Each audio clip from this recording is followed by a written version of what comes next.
هاي هاكرز، رمضان كريم يا شباب، عاملين ايه؟ وحشني جدا جدا. كل سنة وانتم طيبين، وربنا يا رب ما يقطع لنا عادة والكلام الجميل ده. مش عايز اطول في المقدمة اكتر من كده. بسم الله الرحمن الرحيم. وان ليس للانسان الا ما سعى وان سعيه سوف يرى. هتاخد سعيك، هتاخد سعيك. والحمد لله انا شايف ان الناس ماشيه كويس في الكورس، وناس كتير بتشكر فيه، وناس كتير سواء اللي شاطرين في المجال او اللي لسه بيبتدوا.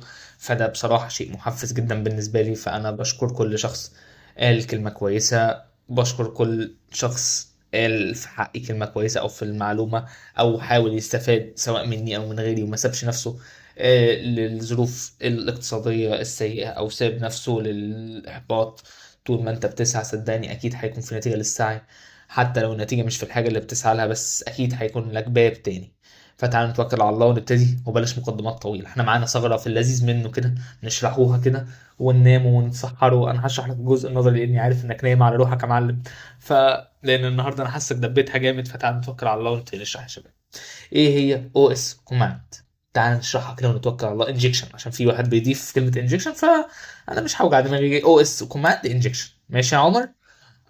اتفضل. ايه هو الشغل النظري يا شباب؟ سهلة جدا. ايه هو الشغل النظري؟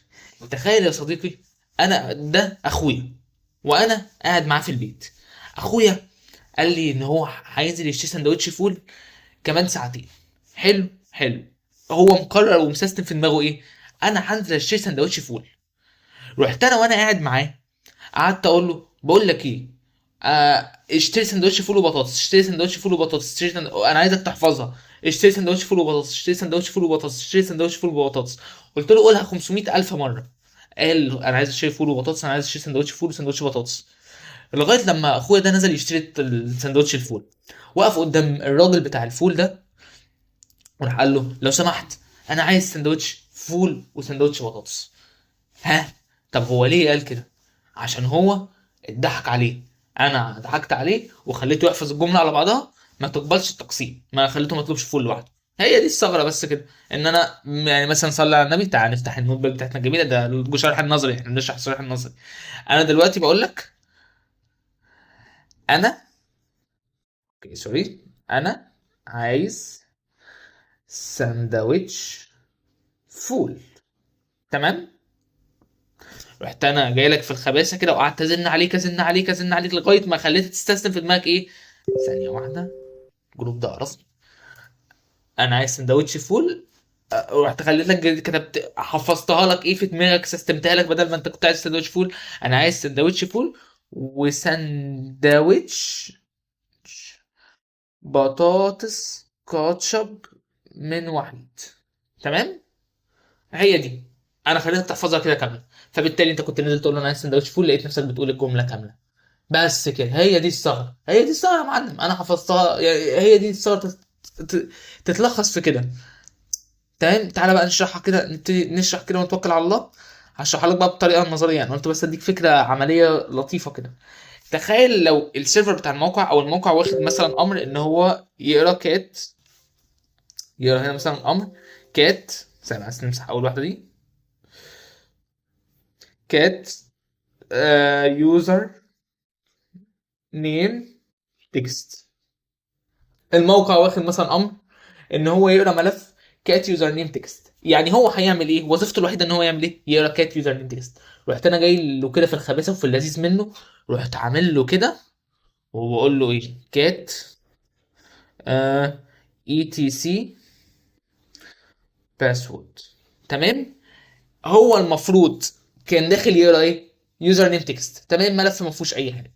رحت انا قلت له طب بقول لك ايه، واقرا اهي اقرا الملف ده كمان لو سمحت، بالادب كده بذوقك كده لو سمحت اقراه لي. انا عايزك تقرا لي الملف ده. فبالتالي هو هيعمل ايه؟ هينفذ الامر اللذيذ منه ده والامر اللذيذ منه ده. تمام. تمام. هي دي الفكره البسيطه بتاعت الثغره يا شباب. هي دي والله، هي دي ولا اكتر ولا اقل. اللي بيتغير بس الحاجات اللي احنا بنحطها هنا، وممكن نضيف باي باس وكده، ده هنعرف في فيديو التقنيه يعني، مش هنعرفه دلوقتي. مالكش دعوه. اهم حاجه دلوقتي تفهم الثغره، عشان لو اتسالت فيها في انترفيو تكون فاهم، تكون فاهم هتوديك فين.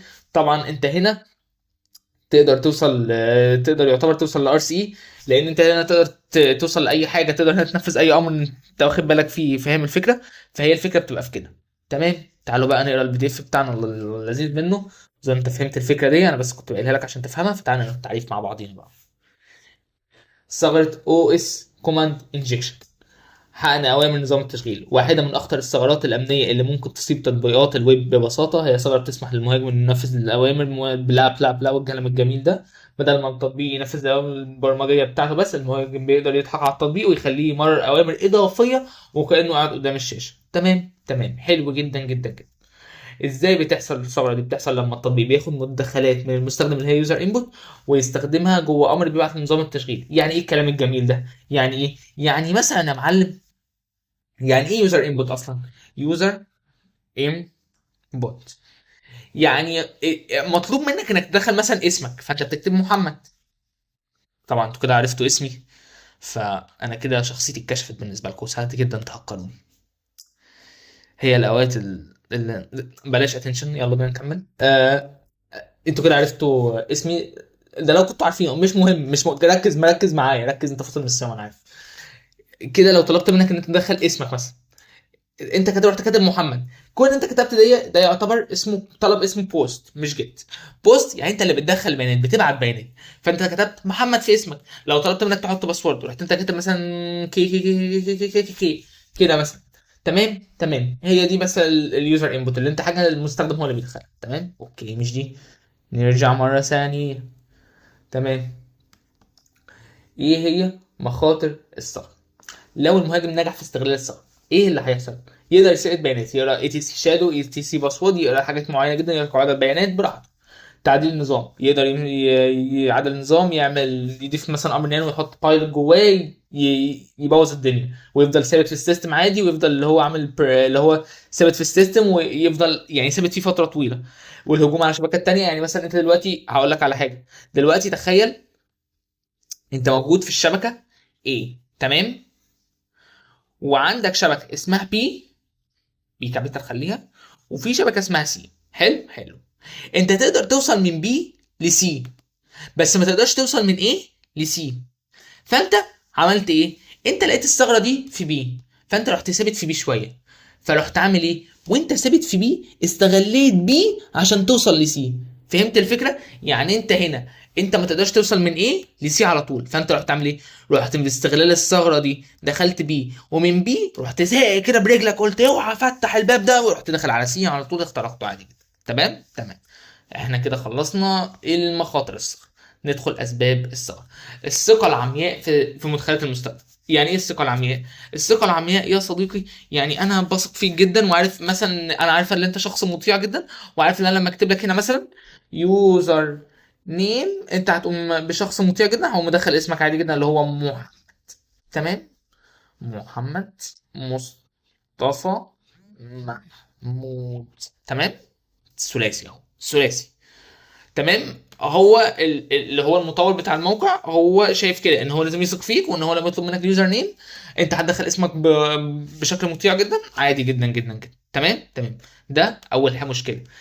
الاستخدام المباشر لوظائف النظام، يعني ايه؟ مش عارف اقولها لك. يعني ايه استخدام مباشر لوظائف النظام؟ يعني في فانكشن عموما بتخليك تنفذ في باور شيل على طول. تمام. يعني مثلا انت حطيت مثلا هنا امر ال اس، هو على طول ينفذ امر ال اس ده في الباور شيل اللي عنده. فاهم الفكره؟ هي دي اللي هي تنفيذ الاستخدام المباشر. صلاحيات التطبيق العاليه. يعني ايه صلاحيات التطبيق العاليه؟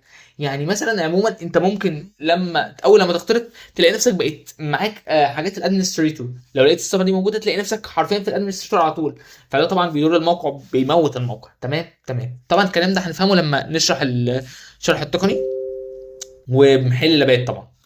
وهي ليها لابات كويسه. انا بورت سويجر وعلى هاكزا بوكس، بس برضك مش احسن حاجه، فمش هعتمد عليها قوي. اللهم صل وسلم وبارك على سيدنا محمد. هنضغط فيه قوي قوي قوي باذن الله يعني. ال- الريبورتات اللي هنقراها والافكار اللي هنختار لك من الريبورتات والحاجات اللي انا لقيتها. تمام تمام. آه غياب دي مش مهمه. عدم استخدام اي بي اي، عدم استخدام الاي بي ايز مهمه، اللي هي المفروض تستخدم اي بي ايز امنه يعني، اكتر من كده. تمام تمام. ماشي، يلا بينا نكمل. ازاي نحمي نفسنا من الثغره يا شباب؟ ثغره بسيطه جدا على فكره يعني. تمام. تجنب استدعاء اوامر النظام مباشره. يعني ايه؟ يعني تجنب استدعاء اللي هو في لغه البرمجه اللي بتعمل نفس وظيفه الاي بي اي بدل ما تنزل نظام التشغيل. فهمت الفكره؟ تمام. التحقق من المدخلات يعني ايه؟ يعني لازم تتاكد مثلا ان هنا انت طالب اسم، طالب مثلا حروف بس، فلازم هنا يكون طالب حروف. ما ينفعش تحط لي مثلا رمز كده، الرمز ده، سوري مش ده، الرمز ده، الرمز ده ما ينفعش تحط لي كده. تمام تمام. الهروب من الرموز. يعني ايه الهروب من الرموز؟ استخدام دوال بتعطل مفعول الرموز الخطيره. ايه هي الرموز الخطيره؟ اللي هي زي دي، اللي هي مثلا تؤدي للثغره دي. تمام تمام. صلاحيات محدوده. لازم تكون انت، لازم تكون صلاحيات، احنا كده خلصنا يعتبر الكلام النظري، فاحنا كده يعتبر خلصنا الفيديو. ايه هي الصلاحيات المحدوده؟ الصلاحيات المحدوده اللي انا ما ينفعش مثلا ان حتى لو الصيغه دي موجوده، ما ينفعش اديك الحريه ان انت مثلا تقرا اي تي سي شادو، ماشي فاهم؟ ما ينفعش اديك الحريه اللي انت فاكر. يعني هشرحها لك اللي هي، يعني مثلا اقول لك على حاجه. انت مش لما تيجي تكون عايز صلاحيات اعلى في كلينكس بتكتب سودو؟ تمام. اغلب الثغره دي لما تكون موجوده في الموقع، انت ما بقتش محتاج تكتب سودو مثلا وتدخل باسورد السودو وكده والكلام ده. لا، عارف انت بتكتب الامر بيتنفذ على طول. فالفكره في كده ان انا لازم اكون دايس على الحته دي، ان انا اخلي كل حاجه ليها صلاحيات معينه. فهمت الفكره؟ تمام. آه تمام. احنا كده خلصنا يعتبر الشرح النظري، شرح بسيط جدا، سهل جدا سهل جدا، وانا افهمتك اكيد بالفكره دي. الفكره دي انت عمرك ما هتنساها، زي فكره كده رضا اللي احنا شرحناها في فيرست كونديشن، فاهمني؟ فانا بحاول بس افهمك الدنيا في اللذيذ منه. تمام. اتمنى يا رب تكون فهمتها. عيد الفيديو مره واثنين وثلاثه لو ما فهمتهاش. يا رب يكون علمي ينتفع به. ربنا يوفقك يا صديقي بالتوفيق. السلام عليكم ورحمه الله وبركاته. هاي هاكرز، رمضان كريم يا شباب، عاملين ايه؟ وحشني جدا جدا، كل سنه وانتم طيبين.